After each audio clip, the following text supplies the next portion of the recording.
so being able to navigate that by yourself is ludicrous. Thinking that you need to navigate that, by yourself is not good. So for me, initially, my goal for, going to therapy was to,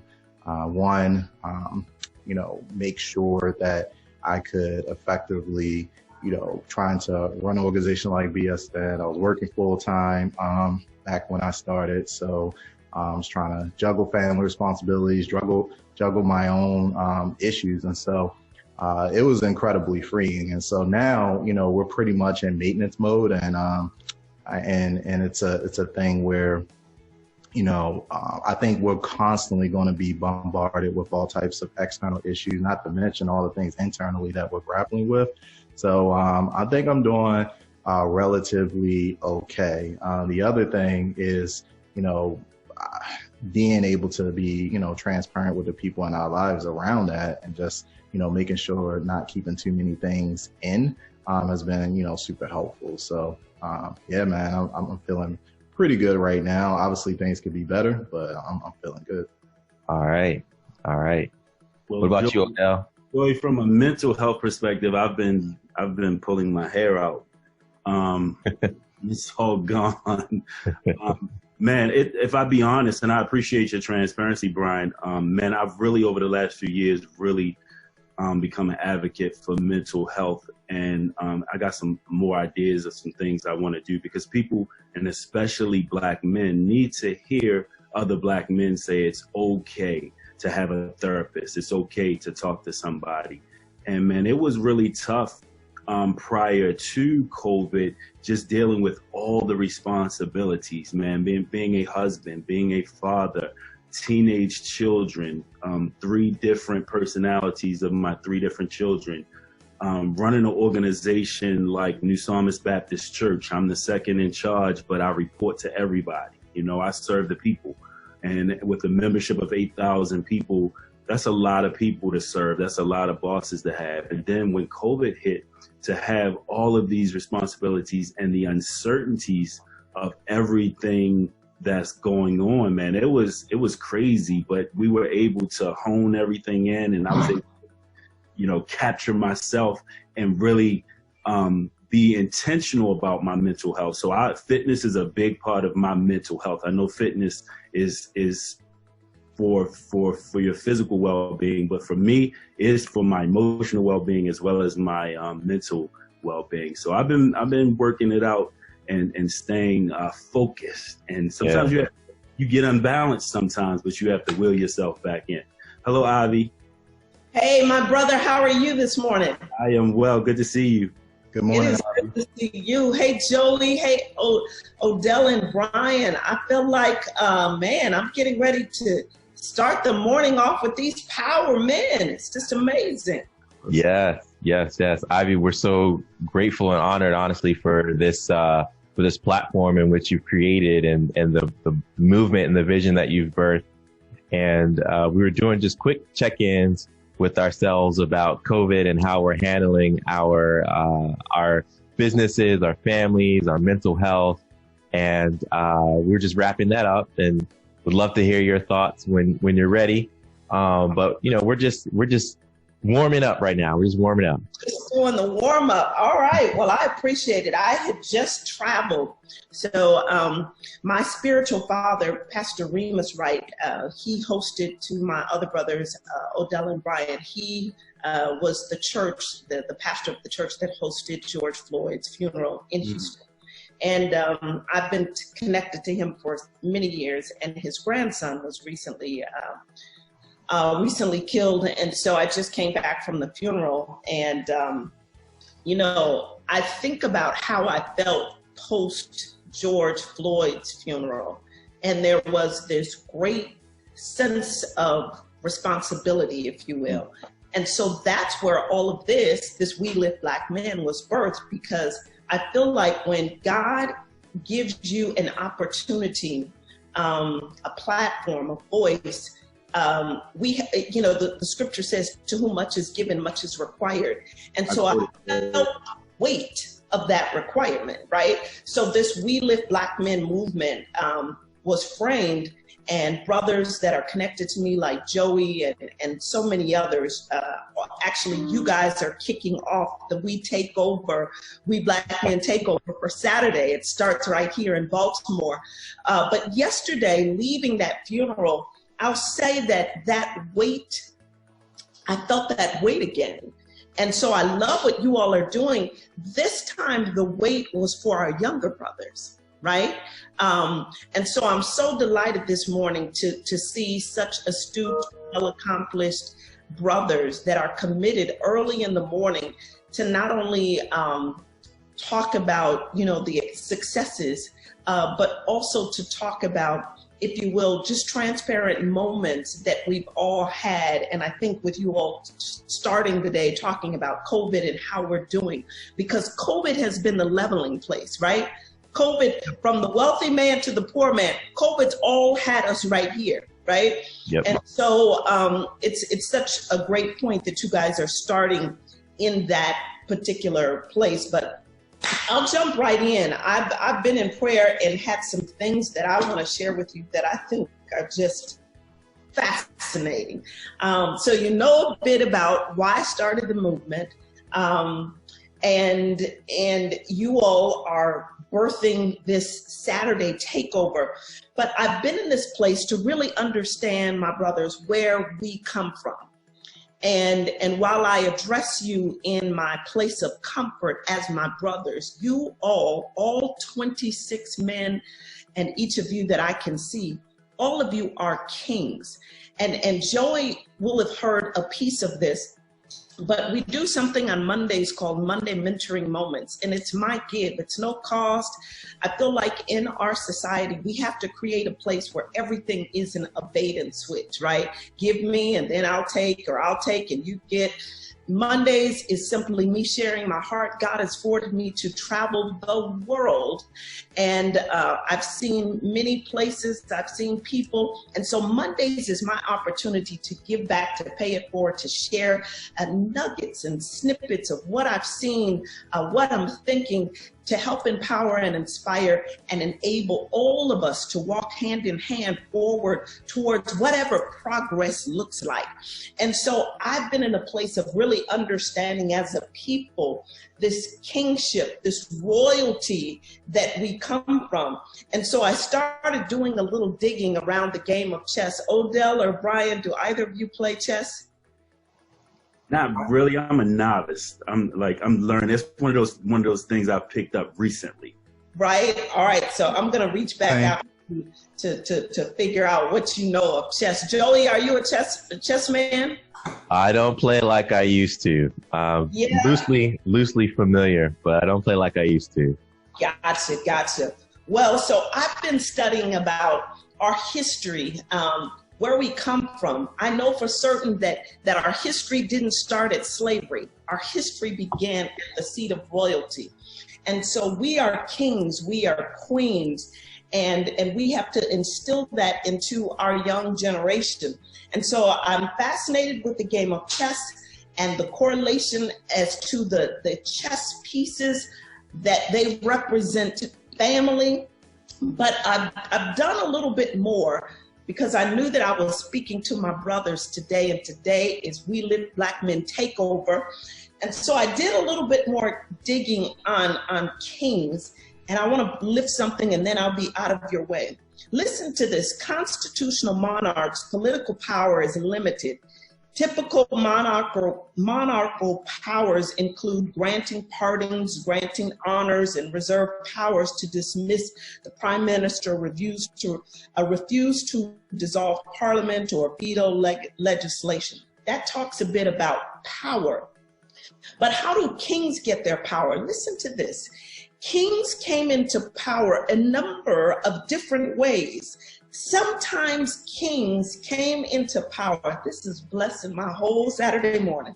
Sometimes kings came into power through assassination. Stay with me. Or by conquering lands of war. Stay with me. Of course, no king could rule without the support of his nobles and lords. In many ways, the king was elected by these powerful men.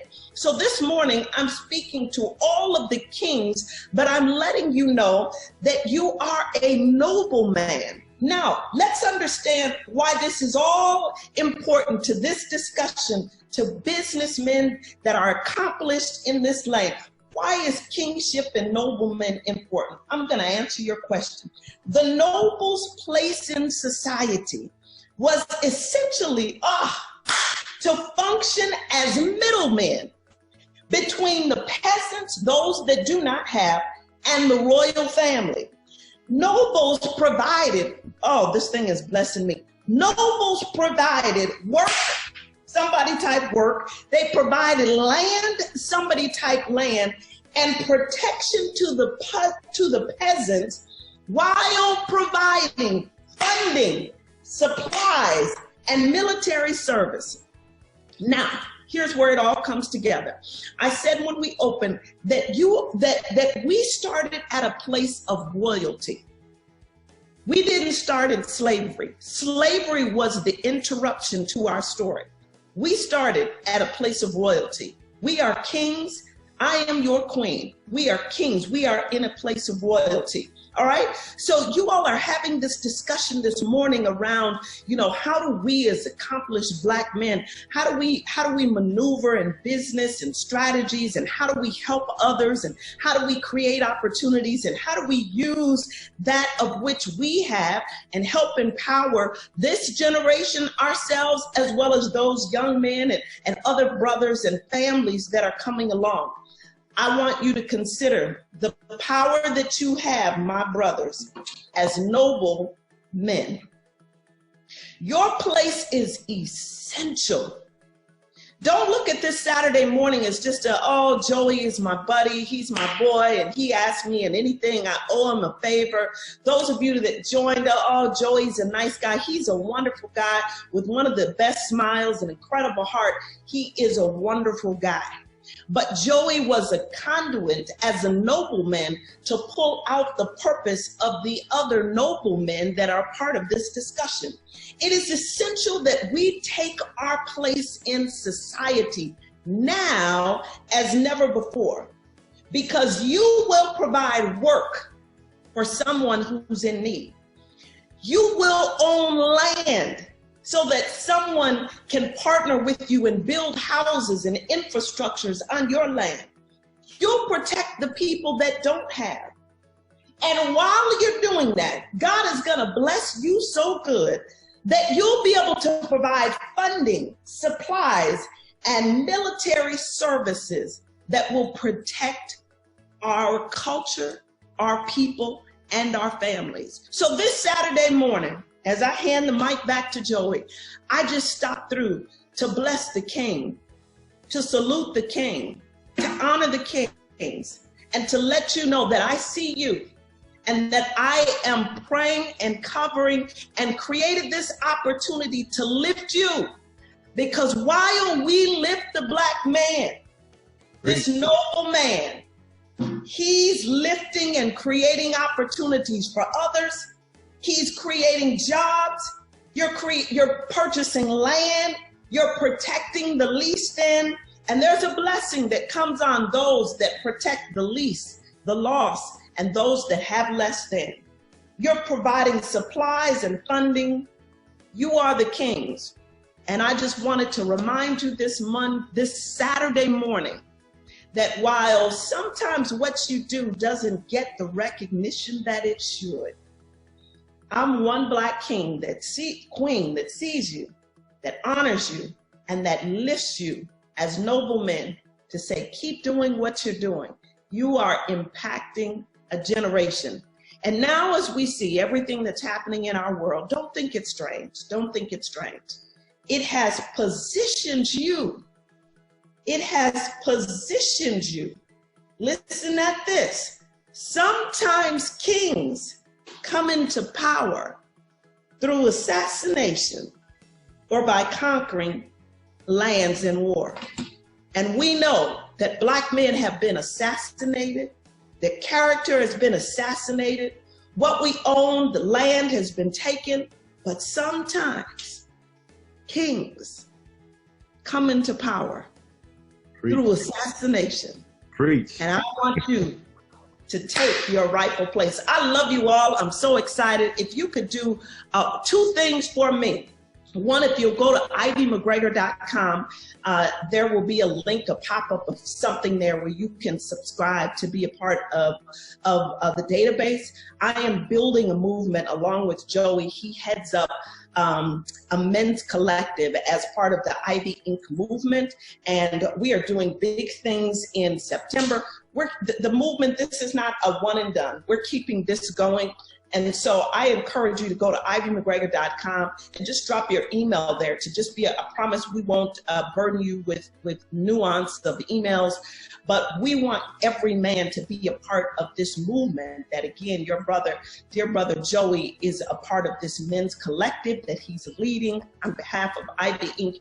And so I want you to stay a part of that. The second ask is that if you need more inspiration, more lift, more empowerment, we do it on Mondays during Monday Mentoring Moments. It's at the Ivy McGregor community on Facebook. We do it there just so that everybody can be a part of it.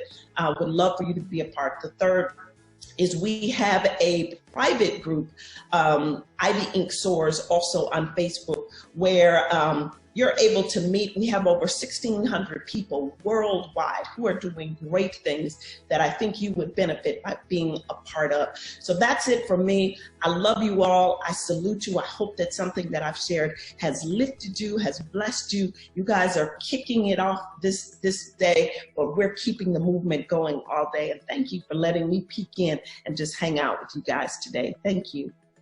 Thank you for that word. Way to set the tone. Yes. Where are you receiving the offerings at? Where you passing? Ivy Inc. Cash App. Right. Let's drop that Cash App. Is it just Ivy Inc.? Ivy Inc. Yes. Ivy Inc. All right. Ivy Inc. If you were fed this morning like I was, I didn't even need coffee this morning. I just needed Ivy to come on and Joey, you didn't have your coffee? No, I have water, Ivy. I'm drinking water. Oh my goodness, it's a new day if Joey doesn't have his coffee. Yeah. But you know, when you get the words that you've shared and you've lifted us up as kings and you've empowered us and you've given the tools and gems for us to go forth and because kings conquer territory. And so what we're doing here is we are equipping every one of us, not only the panelists, but everyone watching on Zoom, watching on Facebook, to go out and conquer territory like the kings that you are. And so I'm fired up. I feel like we don't even have to keep going. But if you want us to keep going, let us know. I want to hear from you guys. All right, cool. Well, and Ivy, thank you so much. For those who are on the Zoom, we've posted the website, we posted the Facebook, we posted Ivy's Cash App. Definitely, we want to be a blessing to her for giving this opportunity and platform for us.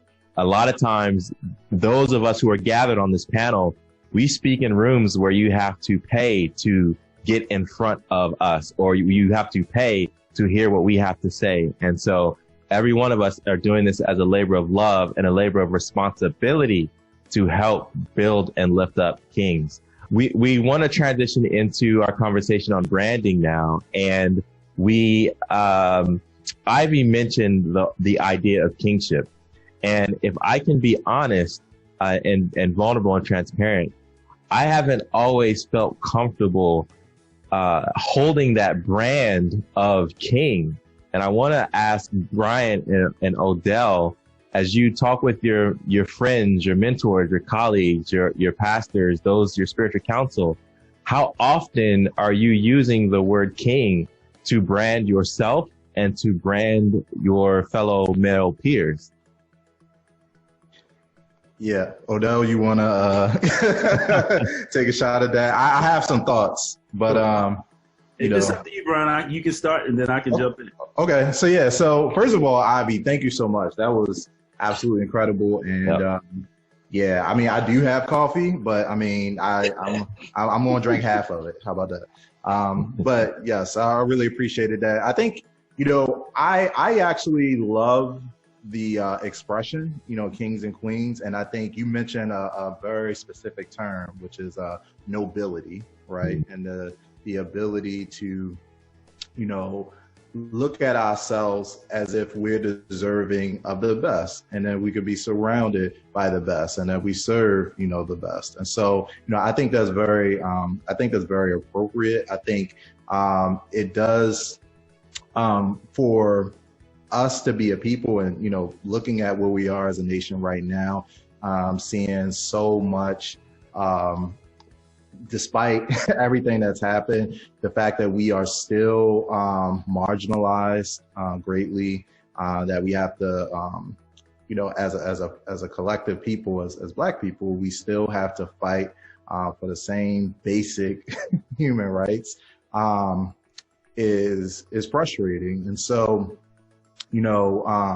I don't think it's I don't think it's a stretch to like, if I don't have a family yet. I always admire Joey because I'm like, man, you are super dad.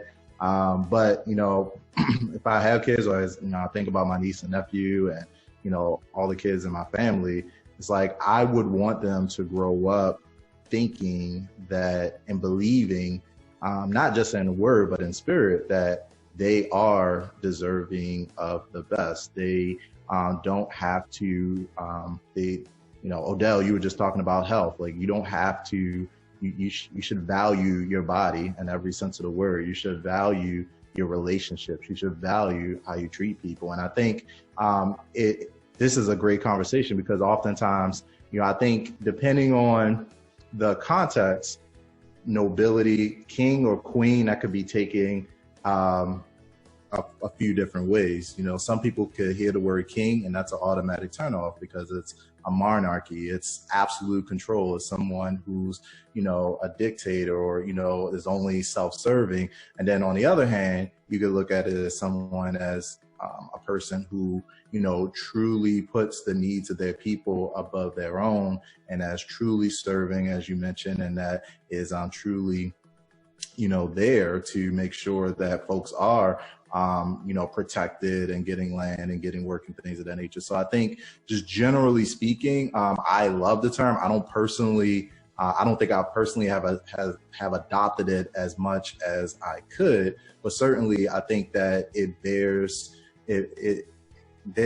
a value in being able to, bring that into the narrative and maybe remove some of the other characteristics of, because we, as Black people, we find all types of creative names to call ourselves, to describe who we are, what we do, and stuff like that. And so I appreciate being able to up-level, and I think it's time to up-level the narrative as it relates to that. And that's good. So the way I feel about, I love the term king. I refer to I have two sons and I have a daughter, and I often use the terminology, king and queen and princess. And because I believe it's a mindset, number one. Mm-hmm. And we've been given the slavery mindset. We've been given the disadvantage mindset. We've been given the we're less than mindset. And so part of our job in this kingmanship, and if you talk about, chess, is strategy and conquering.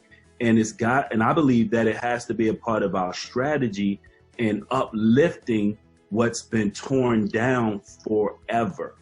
And another way that I perceive the terminology king or queen, they're leaders. A king is a leader. That's right. And the interchangeable word for leader is servant. And so for me, a great king serves his or her, or serves his people, or a great queen serves her people.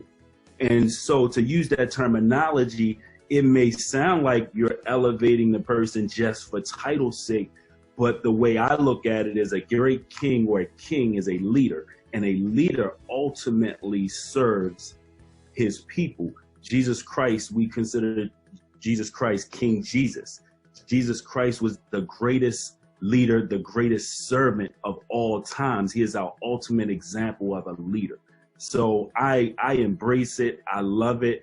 And we've been called a lot of things, except for what we truly are. And we truly are kings. And it's good when brothers can walk around from brother to brother, because I come from an era in the city of Baltimore where you and I could, Brian, or you and I, Joey, your guys a little bit younger than me, but we could get into a fight just because we look at each other, right? But now we look at each other and we're able to say, hey, King, and recognize each other for who we really are, as opposed to seeing each other as enemies or something less than.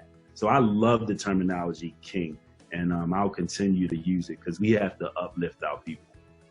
Yes, we do. And I think anyone watching this, whether you are man, woman, you need to text 5 kings today in your phone and say, what's up, King? I respect you. I appreciate you. Yes. I salute you. I applaud you.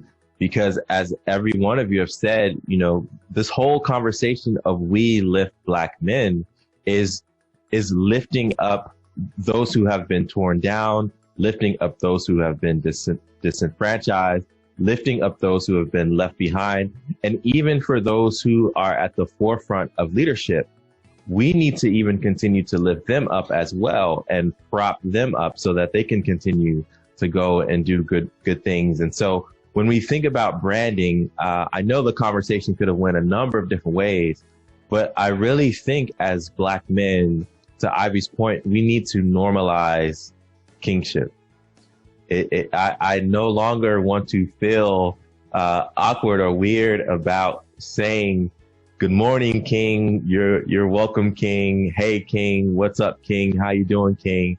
Because we need to believe it within ourselves and carry ourselves as if we are truly kings and we truly come from royalty. And I will say, Joey, that you know, the folks that I know that do that it's almost like a micro affirmation. So yeah. Kendrick Tillman, he's great at it. Like he always would text like "Peace, King," and right even realizing it, even if you know I'm stressed or I'm feeling like a certain way, just that little nuance, it automatically like elevates your esteem, and it's good. So yeah, I absolutely agree with that. All right. What I want to do right now is I want to see if Johnny Graham is on here. Okay, so Johnny is a young king in Baltimore, and I want to just bring him on to talk. So I'll hit this allow to talk button. Johnny, if you're there, say hello. Hey man, how you doing? I'm good. Johnny and I, we go back to college. We go back to playing in Johnny's band, and I've always known Johnny to be just this phenomenal man with vision to not only protect his kingship, but to create opportunities for others as well. And so, Johnny, if you could share a little bit about what it is you're doing with your Our Dream Foundation. Okay, sure, Joey. Good morning, everybody. Joey, thank you for inviting me to this. This has been a great discussion.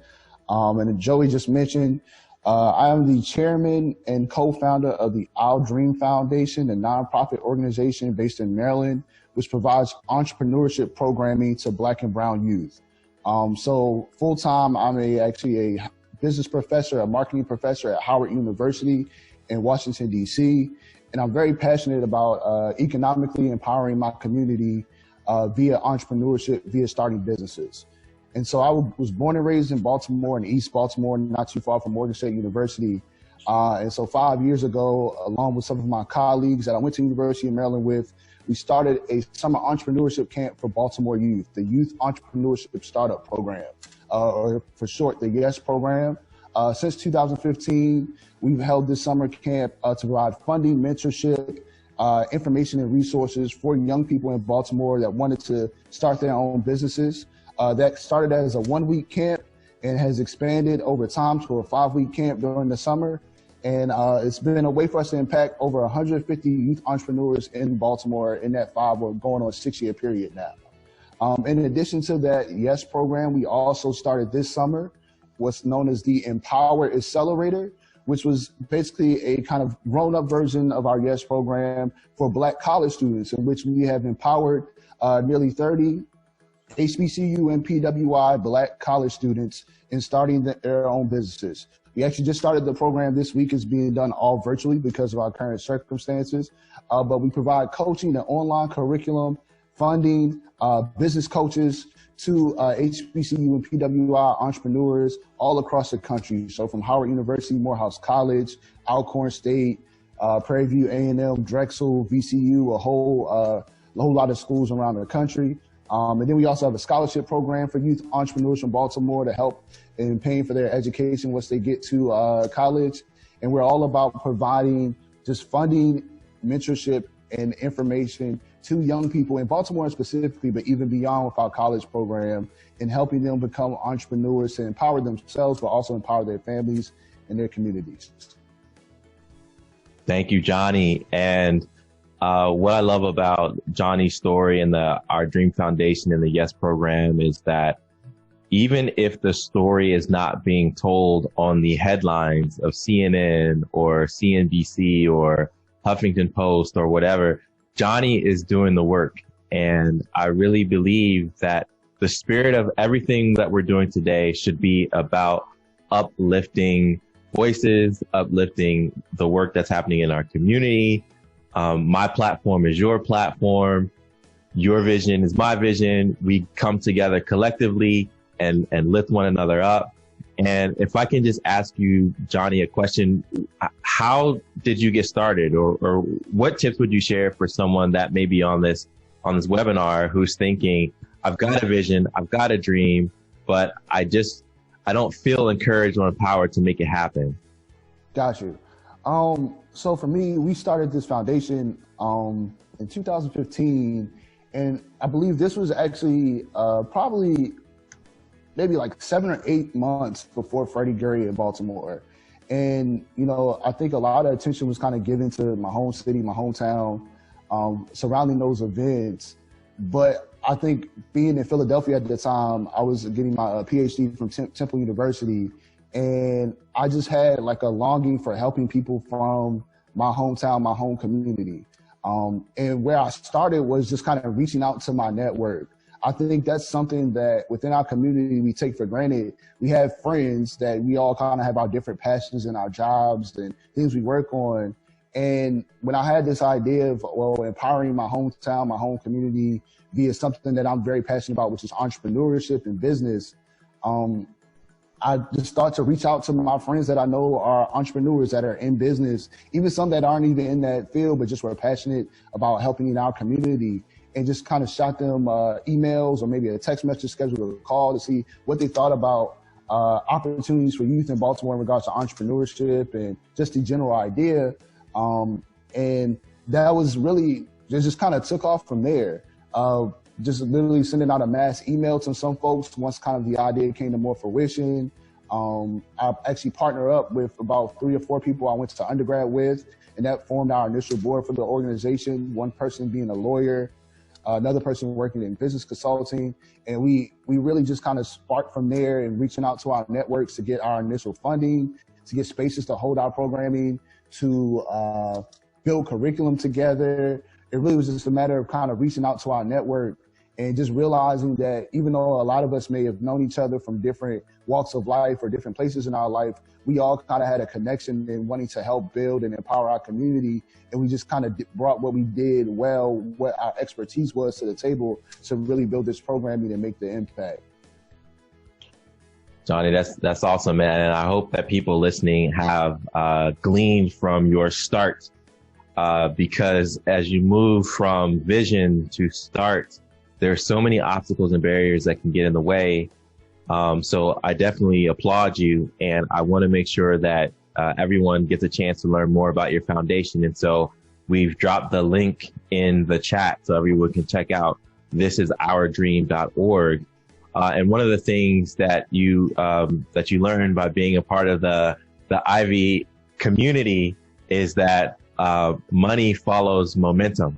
And money follows momentum is basically a principle that says when you see someone that is doing the work, that's not asking for credit, not looking for a handout, not looking for who they can get themselves beside and beyond, beside and above, because some people just look at you as a footstool.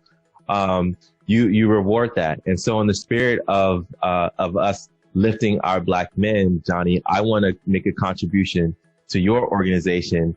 And not only am I going to do that, but I'm going to drop the donation link for your organization. So anyone else that feels led and empowered and inspired to help create not only future entrepreneurs, but raise up our kings.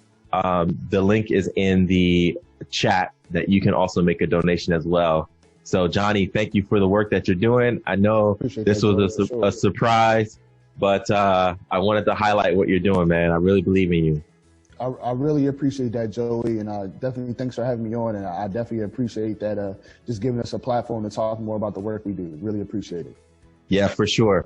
So I'm going to I'll go ahead and I'll mute you back, and I'll let my other brothers talk, and Ivy as well, as I go ahead and make this investment. But guys, let's talk about branding really quickly.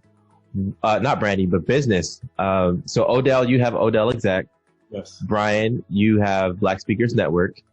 What was the start like for you, and what is it like in the day-to-day conducting business? Yeah, I'll jump in if you like. So for me, I birthed OdellExec out of passion. So I've been at the New Psalmist Baptist Church serving for 20 years now. So I officially started OdellExec, I think, in 2012. And what happened was, as I was in this journey of this business / ministry position, traveling around the world, so there's a pastor by the name of Andy Stanley, and he was helping people with identifying your passion. And he said to me, hey, one of the ways you identify your passion is you ask yourself a question: what breaks your heart?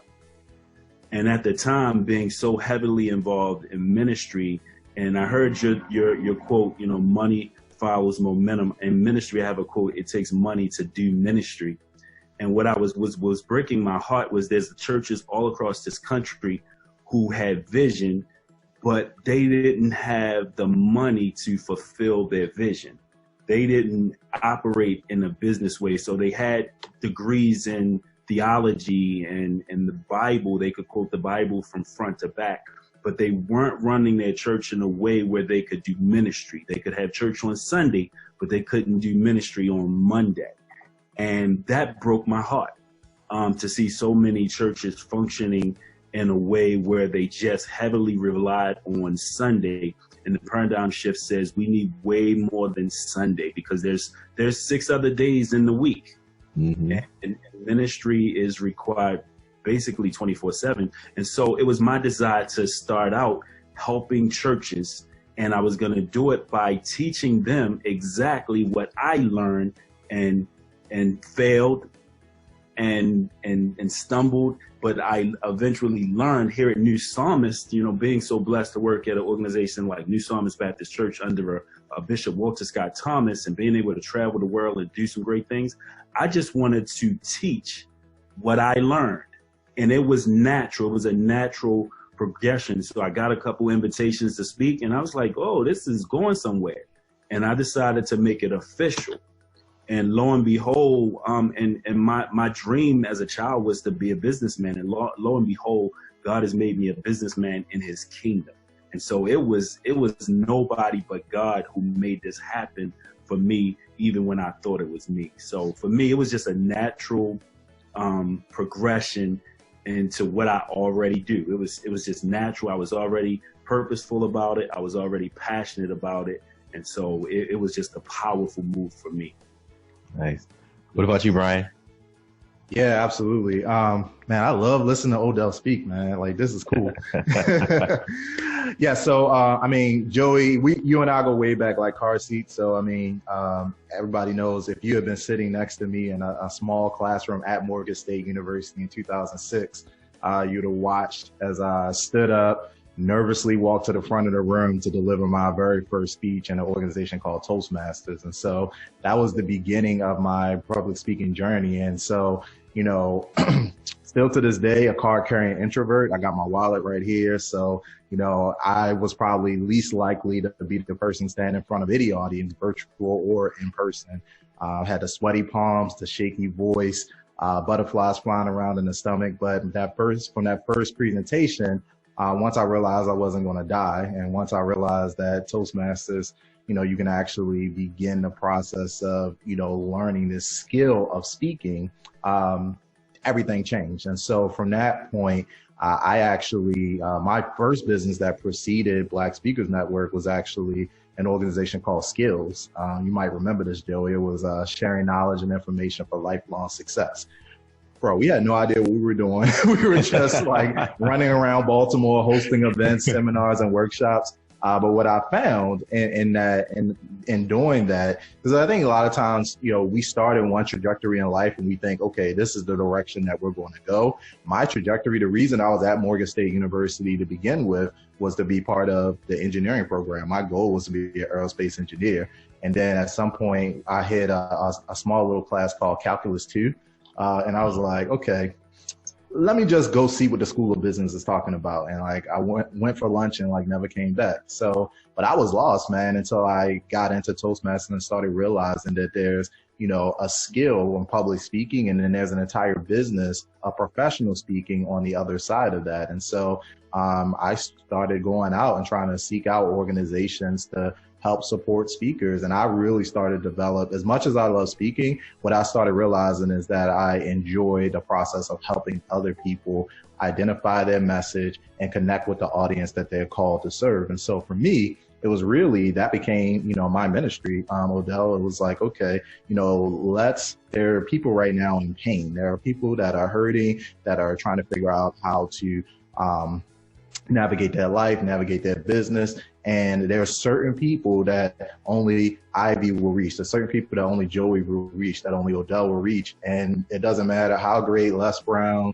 Lisa Nichols, Oprah, anybody else is, they are only going to connect with your story. And so I began this campaign to try to elevate that. And being at a HBCU like Morgan State University and just seeing the power that our voices bring, not to mention the additional swagger that we bring to pretty much everything, I thought it was important to make sure that, you know, Black speakers were elevated. And as I looked around the marketplace, I really just couldn't find an organization that was dedicated to the growth and development of professional speakers of color in general, and particularly Black speakers. And so we created one. And so that's where the brand story came from in 2006. You know, we started with a website and a dream and a Facebook group, and, you know, continued to grow. And so, you know, our mission now continues to be the same, but the way that we execute the mission continues to evolve almost on a weekly basis, because, you know, being that we have 10,000 plus, you know, members around the world, we're really wanting to make sure that we position all of our members with the tools, resources, and information to grow. So, yeah, that was the beginning, man. 2016, we had literally no business model. 2017, we had a little bit of a business model, started picking up speed. My first product was a $5 digital download called 51 Online Resources Defining Book Speaking Engagements. Came home on a Friday night, created it, launched it at 2 a.m., woke up 8 o'clock, like around this time, 8:05 in the morning, had my first sale. And I realized that, okay, not only is there something here, but, you know, there's an appetite for this particular market. And so let's make sure that we get the resources out. So lots more there, but generally speaking, that's where we started. And, you know, really, really focused on that. I left my full-time job last year, April 12th of 2019, to run the business full-time, and couldn't be happier, man. Well, what I hear in your stories, Odell and Brian, and hopefully this is what everyone listening and viewing today also sees, is that your kingdom, you're building your kingdom, and when you think kingdom, you think legacy as well. And so I feel like what I heard when you were both speaking is the reason you started is also the reason why you'll finish. And I'll say that in another way. The reason why you started the journey is the reason why you continue and keep on. And so when we think about the conversation of legacy, because I know we got about 9 minutes here, want to end on time, honor everyone's time. But you can go watch the replay and connect with everyone here on the chat through social media. But what keeps you going? We can talk legacy from a business standpoint, from a family standpoint, from a vision standpoint. But what does the word legacy mean for your kingdom? Yeah. So for me, it's one of the people I really admire, so much so that I had I was honored that he wrote the foreword to our book. Is Dr. George Frazier, and one of the things Dr. Frazier always says is that ideas are good, but systems are better. Ideas are great, but systems are better, and so often we talk a lot about different ideas, concepts. Even now, Buy Black, the movement, I think is phenomenal.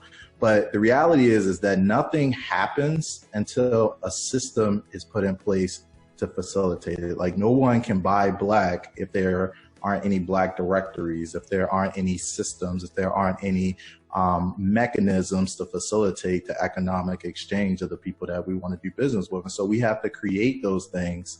And sometimes from scratch. Sometimes, I'm a big advocate of my three things that I speak on all the time is partnership, community, and systems. And so ultimately those three working together in tandem is what I believe is necessary for the legacy, because honestly, it's if we're not creating that as we go along, whatever we create is going to crumble the minute we step away.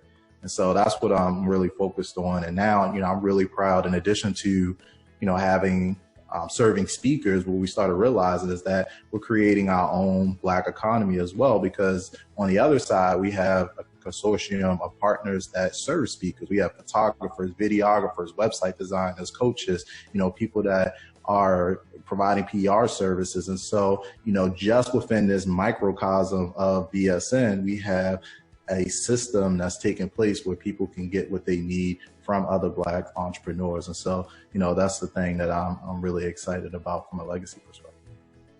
Excellent. Good stuff. For me, legacy is about life. We all know that we are born on a certain date, and we humanly or physically die on a certain date. But the memory that I have of my own dad who's passed away, as far as I'm concerned, he lives in me, because he passed along to me everything that he learned, he passed on to me. Therefore, he lives long after the date of his death. And so for me, legacy is about a continuum of life. And if you take it personally, I obviously have 3 children, I have a beautiful wife and 3 children, and I want to live in them. I want the best of me. And every mistake that I've ever made that has created me, I want the best part of me to live in them as they go forward. I call my oldest son is the third. He's 19. He's Odell Dickerson the third. I've always called him the new and improved Odell. I want him to be better than me, and I'm gonna give him everything that I have. And we know that quote, if you stand on the shoulders of giants, you will see further. I am standing on my dad and on my mom's shoulders, and they've never graduated high school. They've never made over $16,000 and $30,000 a year. And here I am, a college graduate, an MBA, working at one of the best known and most successful churches in the world. And so I just want to pass on. It's about life. I want to live forever. Not I don't want to be 100, can't walk, can't think, don't remember anybody's name, don't have any teeth. No, I want my experiences, the best of me, to go forward in my family. And even what I've done in my kingdom building, because we're all a part of the kingdom, and my purpose is kingdom building. Mm-hmm. And I want it to be said that not just for personal fame, but I want it to be said that Odell contributed to the uplifting of the kingdom here on earth. And his passion, it spoke for itself. And so legacy is about living and passing on greatness so that others can become better. And so it's, for me, it's basically, legacy is about life, not about death. I mean, we have death speaking over us. We see people dying. We see people killing us as young black men, as older black men. But it's about life. And we want our young brothers to survive so that we can live forever, basically. God has given us eternal life. And because we get to create and rebirth, we basically live forever. So that's my take on legacy. I feel that. I feel that. Thank you both for your feedback and input on legacy. I get systems that will set you up for life, and we all have a kingdom purpose to build God's kingdom. And I would be remiss if I did not say that publicly here on this thread. I want us to go ahead and close out, and I will let Ivy. I will have the pleasure of Ivy closing out with our parting thoughts. I thank everyone for joining. I thank you, Odell, Brian, Ivy, for today's conversation.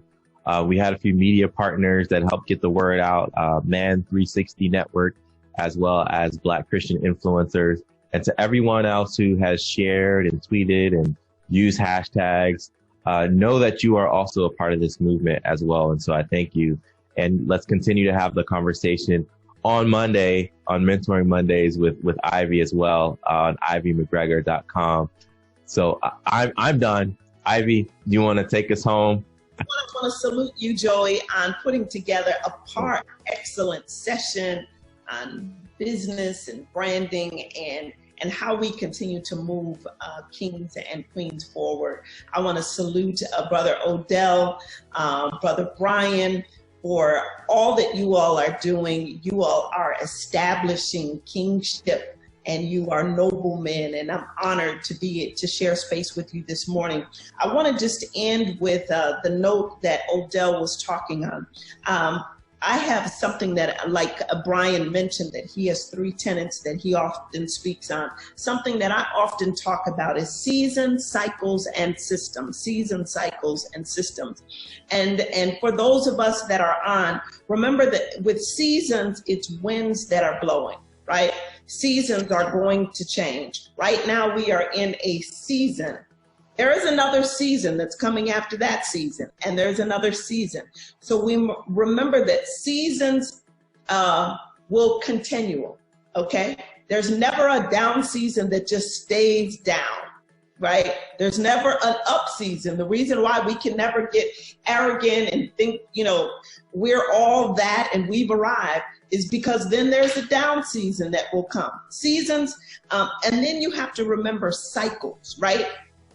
Cycles are a part of the mechanism. So a car has to go through several cycles. You got to start the car, pad the brake. You got to it's part of the cyclical process. And then there are, as Brother Odell was talking about, systems. So I would just want to encourage every nobleman, every king, every queen that's a part of this today to understand seasons, cycles, and systems as you are moving into your kingship, as you are moving into positioning yourself, your family, your generation, your children, and your children's children to understand that we're kingship, that we started at royalty. Slavery was an interruption, but we are reclaiming our land so that we can be noble men and women to pass on generational wealth, not debt, generational strength, not weakness. And so we are equipped by these type of conversations that have happened today. And again, I'm just honored to share space with you all. And let's keep it going. Let's not let this contagious energy just be with us this morning. Pass it on. As Joey said, text 5 kings and say, hey, king, wake up. If you missed us at 8, there's another convening at 10. But let's keep it going. I love you all. Keep doing what you're doing. Baltimore is better because there are kings like each of you. Thank you. Thank you. You're so welcome. Absolutely. Thank you. You're so welcome. Keep going, Brian. Keep going, Odell. Thank you. Thank you.